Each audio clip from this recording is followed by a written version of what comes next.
চট্টগ্রাম আসলে আমার প্রতিটা দিনই খুব উৎসবমুখর যায়। সেদিন খুব সকাল সকাল ঘুম থেকে উঠে গেছিলাম। মামুনি পুজোর ফুল তুলছিল আর এদিকে আমি রেডি হতে বসে গেলাম। আমাদের সেদিনের গন্তব্য ছিল আমার শ্বশুরবাড়ি প্লাস আমার মামা শ্বশুর বাড়িতে। তো এই যে আমরা রেডি হয়ে আমি, মামুনি, রাহুল আমরা সবাই মিলে বের হয়ে পড়লাম। রাস্তায় যেতে যেতে স্ন্যাপ নিচ্ছিলাম। আর ওদের বাড়ির রাস্তাটা এত সুন্দর, আমার কিন্তু এই ধরনের পরিবেশ ভীষণ ভালো লাগে। যেহেতু আমি অনেক দিন শ্বশুরবাড়িতেও যাই না, তাই মামুনি বলছিল যে আমরা প্রথমে বাড়িতে যাব, একটু মন্দির মাতাবো, তারপর আমরা মামা শ্বশুর বাড়ির দিকে যাব। এই যে এই মঙ্গলচণ্ডী ঘরটা নাকি অনেক বছরের পুরনো, তাই মামুনি বলছিল এই ঘটকে আমি যেন সবসময় ভক্তি করি। এই ঘটের সাথে নাকি তাদের অনেক অনেক স্মৃতি জড়িত আছে। মন্দির দর্শন করে আমি উঠোনে এসে বিভিন্ন স্ন্যাপ নিচ্ছিলাম। আর আশেপাশে কাকিমারা, বৌদিরা, আমার জালরা দেখে হাসছিল। তারা কিন্তু বেশ এনজয় করছিল আমারগুলো। তারপর আমার ননদ আমাকে সুন্দর করে আলতা পরিয়ে দিল, নেল পলিশ পরিয়ে দিল। আমি না এই আদরগুলো ভীষণ ভীষণ মিস করি। ওরা আমাকে এত দেখতে পারে। এরপর চলে গেলাম বাড়ির মন্দির দর্শন করতে। মায়ের কাছে মন ভরে প্রার্থনা করলাম। আর এত সুন্দর মায়ের মুখখানা। মন্দির দর্শন শেষে কিছু ছবি তুললাম। আশেপাশে এত সুন্দর পরিবেশ, ছবি না তুললে কিন্তু হয় না। অ্যান্ড এরপর আমরা কিন্তু রওনা দিয়ে দিলাম আমার মামা শ্বশুর বাড়ির উদ্দেশ্যে। মামার বাড়িতে মহোৎসব ছিল, যার কারণেই মূলত আমাদের যাওয়া। আমার মামাতো দেবরও চলে এলো আমাদেরকে নিয়ে যেতে। আর যেতে যেতে দেখছিলাম মহোৎসবে এত এত ভিড়, এত এত মানুষ বসেছিল, কীর্তন চলছে। তারপর আমরা প্রথমেই চলে গেলাম মামার বাড়ির মন্দির দর্শন করতে। আশেপাশের সবাই আমার দিকে এমন এমন করে দেখাচ্ছিল যেন নতুন বউ এসেছি। সবাই জিজ্ঞেস করছিল এটা কার বউ, কার বউ। যাই হোক, এরপর একটু মেলাতে এলাম, মেলা ঘুরলাম। এরপর দুপুরের প্রসাদ নেওয়ার লাইনে দাঁড়িয়ে দেখলাম অনেক অনেক ভিড়। অনেক কষ্টে আমরা প্রসাদ পেলাম। আর এত অমৃত ছিল প্রসাদ।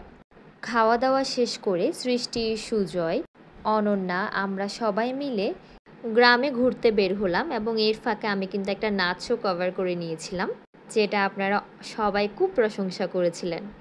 এ হলো রাতের মহোৎসবের সময়টা। আর তখন এত ভিড় ছিল, আমি তো বেশিক্ষণ বসিইনি।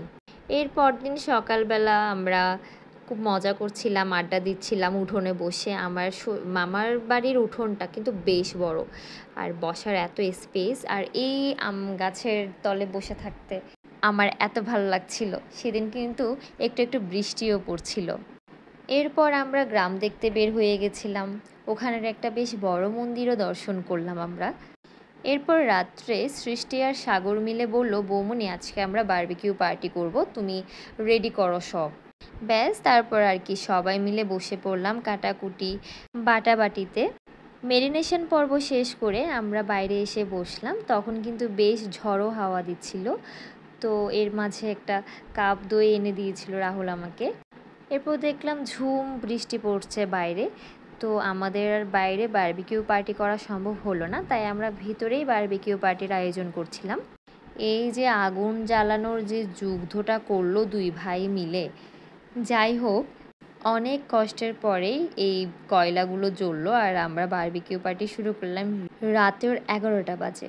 মামুনি আর মামিকে বলেছিলাম আপনারা কিন্তু কিছুতেই আসবেন না, আমরাই কিন্তু সব আয়োজন করব। আমি কিন্তু ভীষণ এনজয় করছিলাম। এই যে একটা গ্রামীণ পরিবেশ, বৃষ্টি, তার মধ্যে বারবিকিউ পার্টি, তার মধ্যে আবার সৃষ্টি বলল বৌমনি নাগেটস ভাজো। ব্যাস, আবার পাশাপাশি নাগেটস ভাজতে বসলাম। অ্যান্ড ফাইনালি রাতের 1:55-তে আমাদের সব শেষ হলো আর আমরা খেতে বসলাম। আর এর মধ্যে আমার শাশুড়ি কিন্তু আমাকে মাঝখানে ভাত খাইয়ে দিয়েছিল, কারণ বলছিল তোমাদের যে অবস্থা অনেক দেরি হবে, তুমি কিছু খেয়ে নাও। পরদিন সকালে দেখি উঠোনে মাছ চলে এসেছে। এই জিনিসটা আমার জন্য নতুন ছিল। কিন্তু ফাইনালি আমার ফিরে যাওয়ার সময় চলে এলো। ভীষণ সুন্দর 2টা দিন কাটিয়েছি। ওখান থেকে ঘুরে আসার পর এই দিনের রেশ আমার বেশ অনেক দিন রয়ে গেছিলো। যাই হোক, আবার যাব। আবার মজা করব। ধন্যবাদ সবাইকে যারা এতক্ষণ পর্যন্ত আমার এই ব্লগটা সম্পূর্ণ দেখেছেন।